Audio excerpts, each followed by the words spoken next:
The strange package, the stars stretched endlessly in every direction.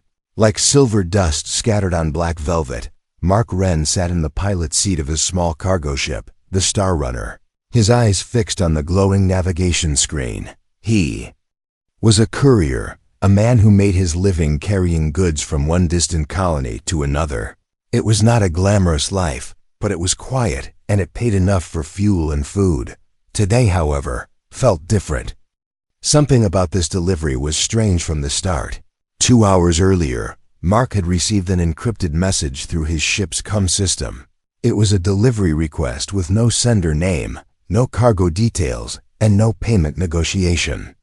The only thing it gave was a set of coordinates in the far reaches of Sector 9, an area most traders avoided. The message simply said, "Pick up immediately."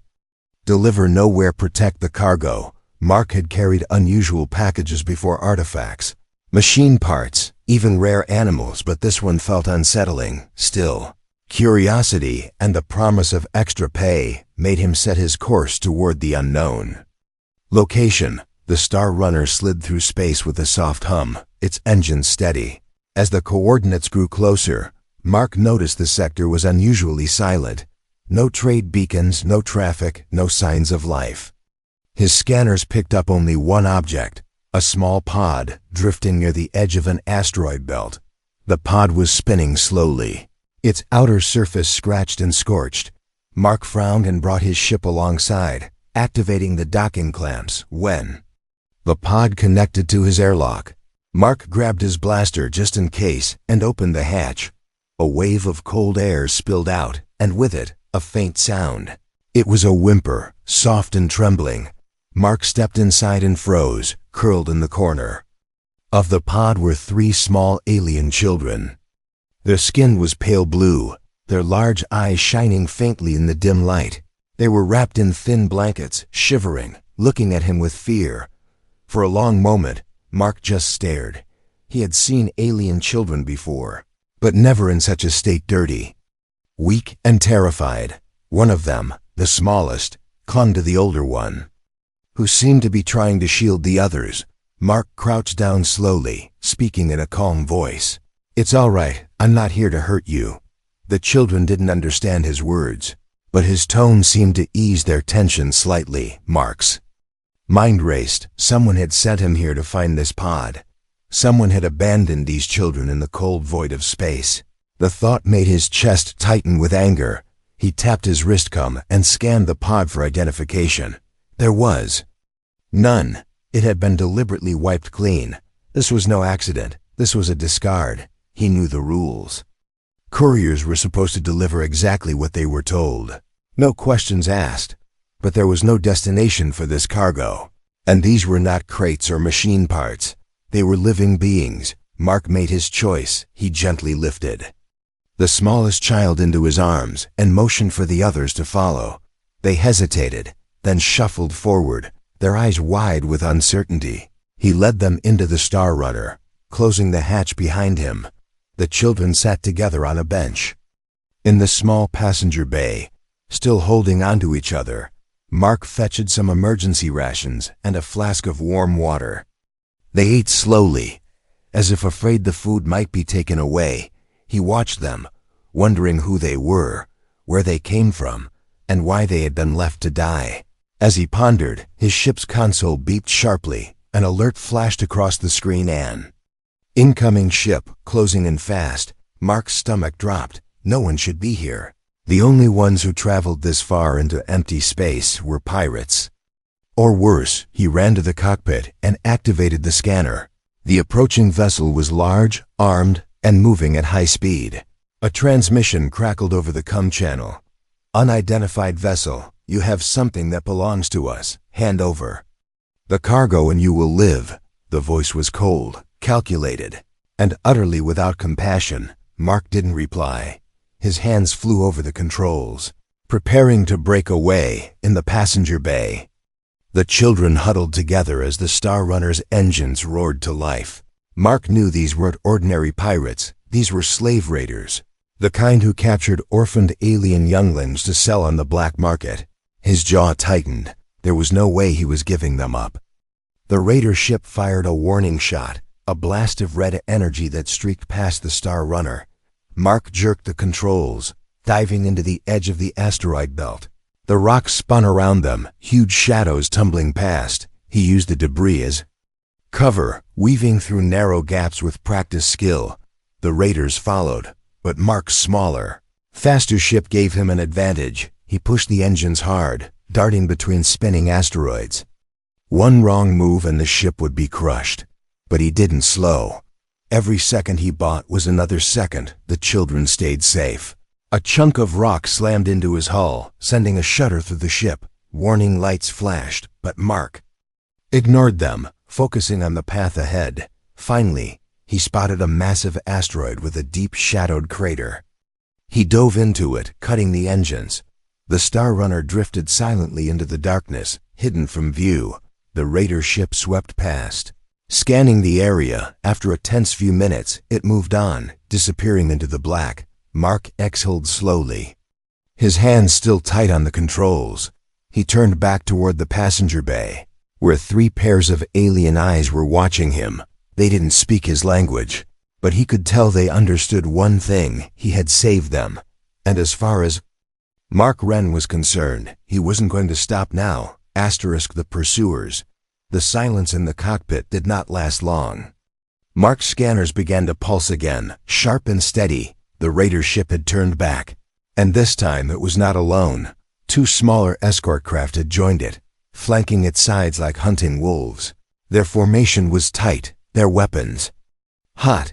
Mark knew they were not searching anymore. They had locked on. He pushed the Star Runner deeper into the asteroid belt. The jagged rocks spun around him, huge chunks of metal from ancient battles drifting between them. The belt was a graveyard of ships long forgotten. Mark's eyes darted between the navigation screen and the view outside. One wrong move and they would all be crushed. Behind him, the Raiders moved like shadows, sliding around the asteroids with practiced skill. A crackle of static filled the comm channel. "Courier, you cannot hide," the cold voice returned. "You have cargo that does not belong to you." Mark didn't answer. He knew that talking to them would only give away his position. He tightened his grip on the controls and pushed the ship's thrusters to the limit. The Star Runner jolted forward, weaving between massive spinning rocks. In the passenger bay, the alien children clung to each other. The eldest kept his eyes on the corridor, as if expecting Mark to appear any moment. The smallest whimpered softly, his thin hands gripping the blanket tighter. Mark heard the sound through the comm feed and clenched his jaw. He had no plan yet, but one thing was certain: he would never hand them over. The first shot came without warning. A streak of red energy tore past the Star Runner's starboard side. The blast hit an asteroid ahead, shattering it into a spray of deadly fragments. Mark swerved hard, narrowly avoiding the debris. The Raiders had stopped firing near him, not because they had mercy, but because they wanted the cargo alive. That meant they would chase him until he ran out of fuel or made a mistake. Mark glanced at the fuel gauge, less than half a tank left. At this pace, he would burn through it in under an hour. He needed somewhere to hide, somewhere the Raiders wouldn't follow. Then he remembered an old smuggler's tale. In the middle of this asteroid belt was a drifting station. Long abandoned, some called it Deadrock Haven. It was unstable, half-broken, and crawling with dangers of its own. But it was also full of tight corridors and blind spots perfect for shaking a tail. Mark shifted his course toward the coordinates. He remembered. The Raiders stayed close, their engines flaring in the darkness. Another shot rang out, this time clipping the Star Runner's port wing. Warning lights blazed across the control panel. Mark cursed under his breath but didn't slow down. Pieces of his ship might be breaking off, but slowing meant death. Minutes later, a massive shadow emerged in the distance. It was Deadrock Haven, floating silently in the middle of the belt. Its metal hull was torn open in several places, exposing its skeletal interior. One side glowed faintly from ancient failing lights. Mark's heart raced. This was either going to save them or kill them faster. He aimed straight for a narrow gap in the wreckage. The Star Runner slipped inside, scraping against broken metal as sparks flew. The raiders followed, but the tight space slowed them down. Inside, the station was a maze of twisted corridors and collapsed chambers Mark navigated through with sharp turns, his ship barely fitting in some passages. The alien children were silent now. They could feel the tension in the air. Mark could hear the hum of the raiders' engines behind him. They were close enough that he could see their shadows flicker on the broken walls. Then, an idea hit him. If he could loop around one of the station's massive fuel tanks and trigger a controlled detonation, he might be able to block the raiders completely. It was risky, too big an explosion, and his own ship would be caught. Too small, and the raiders would simply blast through the wreckage. He spotted the tank up ahead. Its outer shell cracked but still holding. He slowed just enough to arm one of his ship's emergency charges. Sliding past the tank, he released the device and accelerated away. A second later, the tank erupted in a muffled roar. Shards of metal and clouds of gas exploded through the corridor. Mark twisted hard, slipping through a side tunnel as the shockwave hit. Behind him, the sound of crashing metal echoed through the station. The raiders had been forced to stop, their path blocked by the wreckage. Mark didn't wait to see if they would clear it. He gunned the engines and shot out the other side of Deadrock Haven into open space. For a brief moment, there was silence. The stars stretched before him, the darkness endless and calm. But Mark knew this wasn't over. The raiders had his trail, and they would not give up. He needed repairs, fuel, and a plan. Most of all, he needed somewhere safe for the children. His eyes fell on the navigation chart. A small, dusty moon lay 2 jumps away, a forgotten mining outpost that might still have shelter. It wasn't much, but it was all he had. Mark set the course. The Star Runner's engines flaring once again in the passenger bay. The eldest child looked toward the cockpit, his eyes filled with something new, not just fear, but trust. And that trust was something Mark Wren refused to betray. Asterisk refuge on the desert moon. The dusty moon appeared in the distance like a faded orange marble. Its surface was cracked and scarred, streaked with deep canyons and endless dunes. Mark Wren guided the Star Runner toward it, his hands steady on the controls. The engines hummed weakly, their strain showing after the wild chase through the asteroid belt. Fuel levels were low, and warning lights still blinked from the damage sustained earlier. He didn't have the luxury of choice. This moon was his only safe harbor for now. As the ship broke through the thin, hazy atmosphere, a shimmering heat wave distorted the view. The surface stretched in all directions, dry and lifeless. Mark's navigation system picked up faint signals, a cluster of abandoned mining stations buried under sand. They hadn't been used in decades, but their structures might still provide shelter. He chose one hidden between 2 jagged cliffs, where the wind carved strange patterns into the rock.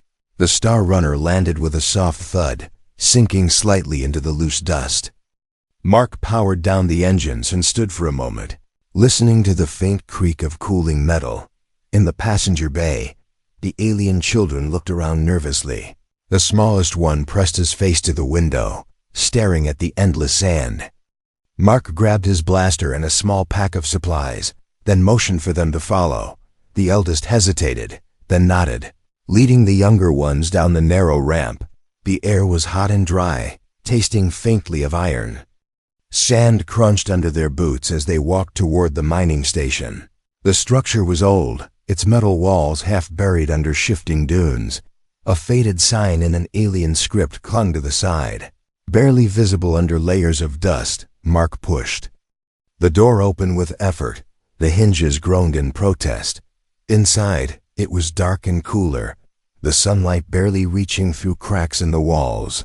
He led the children to a corner where a few metal crates still stood, brushing the dust away. They sat together, whispering softly in their own language, their large eyes following his every move. Mark dug into his pack. Pulling out some nutrient bars and a flask of water, he handed them over, watching as they ate with quiet gratitude. The eldest child broke one bar into pieces and shared it evenly with the others. It was a small thing, but Mark noticed this was a kid who had learned to care for others long before today when they finished eating. The eldest took a small stick from the floor and knelt in the dust. He began to draw shapes, curved lines, dots, and circles, arranging them into a map. Mark crouched beside him, trying to understand. The child pointed to one large circle and tapped his chest. Then he drew jagged lines cutting across it, his expression turning sad. Mark understood enough. This was their homeworld, and something had destroyed it before Mark could ask anything. A strange sound echoed through the station. It was faint at first, like the scrape of stone on stone. Then it came again, closer, a slow, deliberate clicking. Mark froze, his hand moving to his blaster. The children went silent, their ears twitching toward the noise. One of them whispered a word Mark didn't know, but the fear in his tone was clear. Mark moved to a crack in the wall and peered outside. Shapes moved in the sand, tall, thin figures with long, spindly legs. Their bodies glistened under the sun like polished black stone. Each step they took left a sharp print in the dust. Their heads tilted unnaturally as they sniffed the air. Mark's gut told him these were hunters, native predators, drawn to movement and sound. He stepped back and gestured for the children to stay quiet. The creatures moved closer, their clicking louder now. One of them stopped at the edge of the station, its head turning slowly toward the open doorway. Mark's finger hovered over the trigger, ready to fire if it stepped inside. But before he could act, the eldest child reached into his blanket and pulled out a small pouch. He poured several glowing stones into his hand. Their light was soft but pulsed like a heartbeat. The child tossed one of the stones toward the doorway. When it landed, the glow flared bright, and the predator recoiled instantly, making a shrill sound. It stepped back, its legs twitching. The other creatures followed suit, retreating into the shifting dunes. Mark exhaled slowly, lowering his blaster. The child looked up at him, holding the remaining stones tightly. Mark understood without words. These weren't just trinkets. They were protection. Hours passed before the heat outside began to fade. Mark knew they couldn't stay here long. The predators would return, and worse, the raiders might track his ship. He went back to the cockpit and checked the scanners. There was still no sign of the enemy ships. But it was only a matter of time. They needed to move before nightfall, when the desert cold could be just as deadly as the heat. He powered up the Star Runner, the engines coughing at first but slowly regaining their rhythm. The children climbed aboard, their eyes scanning the horizon one last time. Mark set a course toward the next safe point on his chart. As the ship lifted off, the cliffs and dunes fell away beneath them. The desert moon shrank into the distance, its secrets and dangers left behind. But the image of those black, insect-like predators stayed in Mark's mind. If this moon had dangers like that, he could only imagine what else lay ahead. Asterisk, the sand stalkers.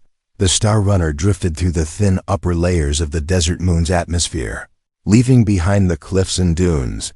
But the memory of those tall black predators still clung to Mark Wren's mind. He thought they were gone for good, driven off by the glowing stones. He was wrong. The scanners flickered with faint movement. Something was following them from the surface. Mark frowned, adjusting the range. Multiple heat signatures were keeping pace, too many to count. It didn't make sense. The creatures didn't have ships, yet somehow they were shadowing his path. The hair on the back of his neck prickled. He glanced toward the passenger bay. The alien children were quiet, but their wide eyes told him they sensed it too. The eldest clutched the small pouch of glowing stones like it was life itself. Mark didn't ask. Some things didn't need words. The moon's surface fell away completely as they left the low atmosphere. Mark thought they had finally shaken off whatever was tracking them. But then the ship jolted. The proximity alarm screamed. Shapes were clinging to the outer hull. 3 of the black, insect-like predators. Their claws dug into the metal, holding on even as the ship tore through the airless void. Mark's pulse hammered. He switched to exterior cameras, and the sight made his stomach tighten. The creatures' bodies were twisting unnaturally as they crawled toward the cockpit. Their heads turned in sharp, insect-like jerks, their black eyes reflecting the ship's lights. One raised a claw and scraped it along the glass of the cockpit window. The sound was a high, piercing screech that made Mark's teeth ache. He had no choice. If they reached the engines or tore into the hull, everyone would die. Mark grabbed the control stick and spun the ship in a violent roll. The artificial gravity strained, throwing the children sideways against their seats. One of the predators lost its grip and was flung into the void, twisting as it vanished into the black. The other two held on, their claws sparking against the hull. Mark hit the emergency vent system, releasing a burst of high-pressure gas from the side thrusters. One of the remaining creatures was swept away, tumbling into space. Only one clung to the hull now, its long limbs spread wide like a shadow. It began pounding against the emergency hatch near the cargo bay. The metal buckled under the blows. Mark didn't wait. He yanked a lever, ejecting the outer cargo container. The sudden blast of force sent the last predator spinning away. Lost to the stars, silence returned. But it was the kind of silence that came with warning. Mark sat back, breathing hard. Those things had no ships, no tech, yet they had followed him into space. And if they could do that, what else were they capable of? He didn't have long to think. A warning light blinked on the console long-range sensors detecting another ship. This one wasn't the Predators, it was worse. The Raiders had found his trail again. They were closing in, faster than before. Mark's mind raced. The Star Runner couldn't take another direct fight, not with the fuel low and the hull already damaged. He needed to buy time. He scanned the nearby space and spotted a cluster of derelict mining rigs orbiting just beyond the moon. If he could hide there, maybe the Raiders would pass. But it would be risky. Those rigs had their own dangers. He changed course without warning. The alien children looked up as the ship banked sharply. The smallest one whimpered, clutching the eldest's arm. Mark glanced back at them, his voice firm but calm. "Hold on, we're not done yet." The mining rigs loomed ahead, giant skeletal structures drifting in slow circles. Their metal frames were covered in jagged spikes where debris had fused over the years. Some still had their old mining arms extended. Frozen in place, Mark weaved between them, using the wreckage as cover. The Raiders followed, their larger ship struggling to maneuver in the tight space. Mark waited for the right moment. When one of the rigs rotated just enough, he shot past it and into the shadow of a massive broken drill arm. The Raider ship overshot the turn, losing sight of him for a few seconds. It wasn't much, but it was enough. He slipped deeper into the wreckage, the Star Runner disappearing into the maze. For now they were hidden, but Mark knew this wouldn't last. Between the Predators that could cling to ships in space and the relentless Raiders, the galaxy suddenly felt much smaller, much more dangerous. In the passenger bay, the eldest alien child reached out and placed a glowing stone on the seat. Beside Mark, it pulsed softly, casting a faint light over the controls. Mark didn't know why, but the gesture filled him with a quiet strength. Whatever was coming next, he wasn't facing it alone. The mining rig shadows wrapped around the Star Runner like a metal forest. Mark kept the ship drifting slowly, engines low so its heat signature wouldn't be easy to track. The alien children sat quietly, their eyes fixed on the dim glow of the controls. For a moment, it almost felt like they had escaped. But Mark's instincts whispered otherwise. It was too quiet, too still. He scanned the wreckage outside through the cockpit's cameras. The twisted beams and broken arms of the rigs looked like the skeletons of giants. Old mining cables floated lazily, drifting in slow arcs. They could hide him, but they could also tangle his ship if he made one wrong move. Somewhere in that silence, he knew the Raiders were still out there. They didn't give up, not for cargo like this. Mark guided the Star Runner deeper, slipping between two collapsed structures. The narrow path forced him to pull the wings in tight. The hull scraped against metal, sending a low vibration through the ship.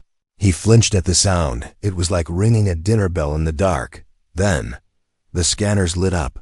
multiple signatures, closing in fast from different directions. Mark's blood ran cold. They had him surrounded. The first flash of red came from above. A Raider fighter streaked past, firing a warning shot that exploded against the side of a mining arm. Another appeared behind him, blocking the way he'd entered. More blips appeared on the scanner, 3, then 4, then 5. The Raiders weren't just chasing anymore. They were hurting him, forcing him toward a specific spot. Mark gritted his teeth. He recognized the tactic. They wanted him to fly into a kill zone.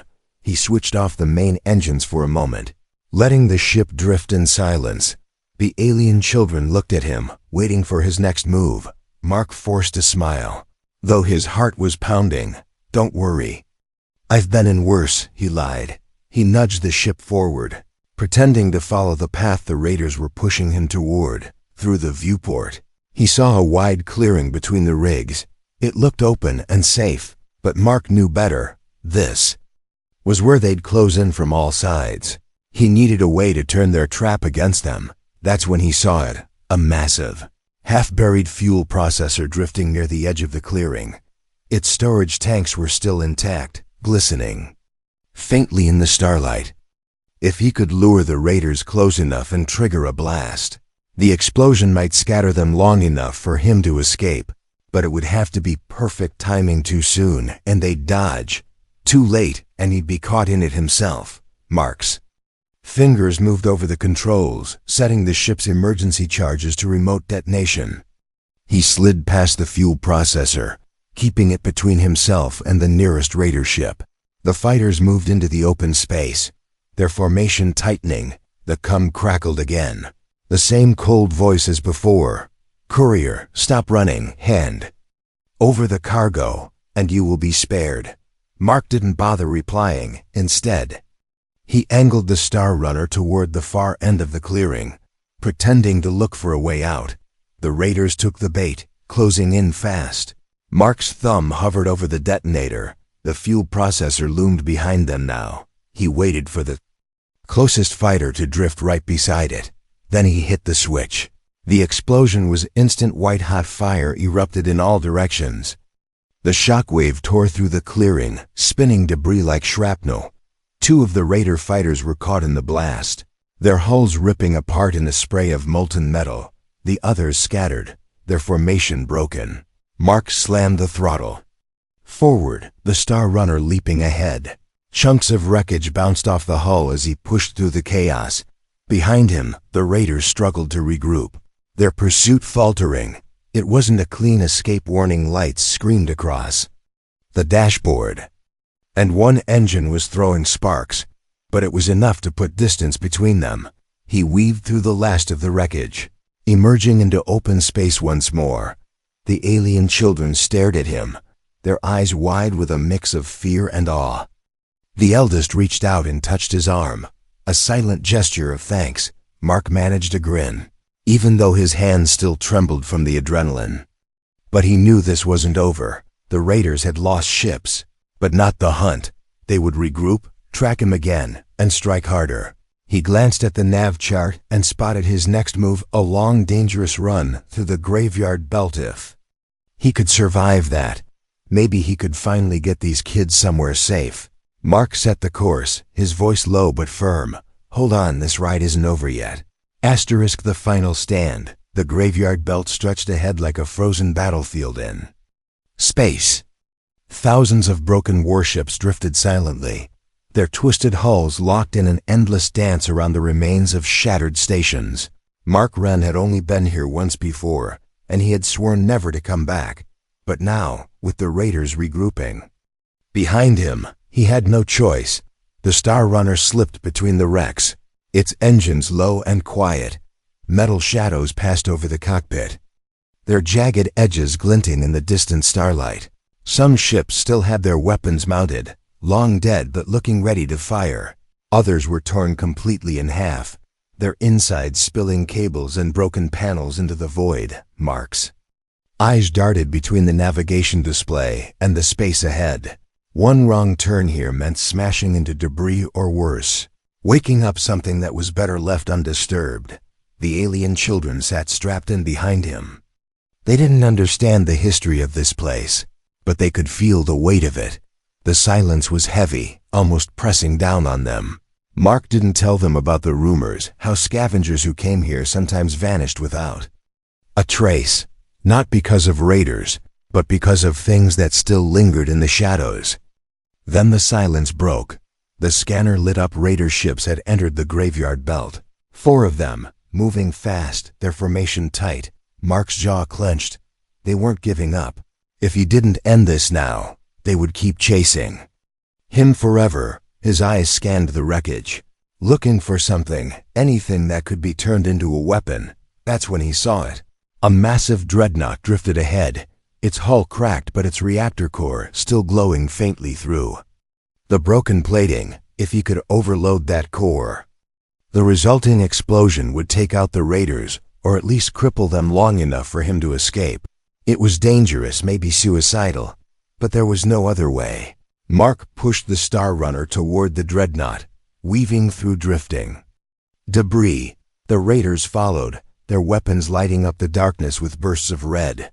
Explosions bloomed around him, fragments of metal spinning past his ship. One blast clipped the left wing, sending the Star Runner into a sharp roll. Mark fought the controls, righting the ship just in time to skim past the dreadnought's shattered hull. He scanned for the core access point and found it near the lower deck, half hidden under twisted plating. Flying this close to the dreadnought was like threading a needle through a hurricane. Mark armed his last emergency charges, setting them to detonate on remote. He guided the Star Runner dangerously close, scraping along the wreck until the magnetic clamps released the charges onto the reactor housing. A warning tone echoed through the cockpit. The raiders were closing in fast. They had realized what he was doing. One of their fighters broke formation and charged ahead. Firing wildly, the blasts slammed into the dreadnought's side, sending chunks of armor spinning away. Mark dove into a narrow gap between 2 wrecked frigates, pulling the raiders after him. He needed to get far enough away before triggering the charges, or the blast would take him too. The eldest alien child leaned forward in his seat, gripping the armrest, his large eyes locked on Mark's face. It was a silent question. Are we going to make it? Mark gave a quick nod, though his pulse was pounding in his ears. He pushed the throttle to maximum, the engine screaming as the Star Runner shot forward, weaving between massive drifting hulls. The dreadnought fell behind, its glowing reactor now a tiny speck on the monitor. The raiders were right on his tail, their shots growing more desperate. Mark's finger hovered over the detonator. He waited, until the lead raider ship was perfectly lined up with the dreadnought behind it. Then he pressed the switch. The explosion was a silent sun. A sphere of light and fire erupted from the dreadnought's core, tearing through its remains in an instant. The shockwave blasted outward, smashing into the raiders before they could escape. 2 ships were shredded instantly, their pieces spinning away into the darkness. Another was thrown violently into a drifting cruiser, its hull crumpling on impact. Only one survived, engines flickering. Retreating into the shadows of the graveyard belt, the Star Runner rocked violently as the wave hit, alarms screaming. Panels fell from the ceiling, and sparks rained over the Bodka. Controls. Mark gritted his teeth, forcing the ship through the turbulence until the light faded and the stars returned. Silence followed. The scanner showed no pursuit, no heat signatures except their own. Mark leaned back, his breathing heavy. For the first time since finding the alien children, they were truly alone. The eldest reached forward, placing a glowing stone on the dashboard. It pulsed softly, as if sharing in their victory. Mark allowed himself a small smile. It wasn't over, not yet, but they had won this fight. Ahead, the nav chart showed the edge of the graveyard belt, and beyond it, the path to the alien children's home. He set the course, the engines humming steadily once more. The danger was behind them. For now, asterisk home at last. The Star Runner emerged from the last stretch of the graveyard belt. The wreckage faded behind them, swallowed by the distant stars. For the first time in days, The space ahead looked open. Calm and safe, Mark Wren let out a slow breath, his hands easing on the controls. The alien children sat quietly behind him, watching the endless black turn into a faint shimmer of blue and green on the horizon. Their homeworld, it appeared slowly, a beautiful sphere of ocean and forest, dotted with clouds that glowed under the light of a nearby sun. Even from here, Mark could see the scars, vast stretches of burnt land where battles had been fought. But life was still there, rebuilding, breathing, surviving. The children leaned forward in their seats, their large eyes bright with recognition. One of them pointed, making a soft, excited sound that needed no translation. Mark adjusted the ship's course toward the planet. He sent a cautious signal ahead, encrypted and simple, requesting landing clearance. The reply came within seconds, the voice warm but wary. Unknown human vessel. You are entering protected space. State your purpose.